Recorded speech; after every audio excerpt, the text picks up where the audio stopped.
অনেকেই বলতে পারেন যে তৌহিদ আফ্রিদি বাঁচার জন্য আসছে, আমার দরকার নাই। আর আমার ফেসবুকও দরকার নেই, আমার ইউটিউবও দরকার নেই। আপনারা আমাকে অনেক হেট করেন, আমি তো অপরাধী যে আমাকে প্রেশারাইজড রাখছে, কিন্তু আমার টেলিভিশন ঠিকই কাজ করে গেছে। আমাকে আমি ইউটিউব সব জায়গা থেকে আমি চলে যাচ্ছি।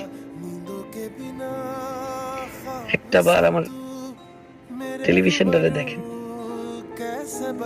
রাত্রেবেলা আমার শো অফে 10 জন পিস্তল নিয়ে আসছে, আইসে গুলি ঠেকায় দে, শো অফের মাল আগুন জ্বালাই দিছে।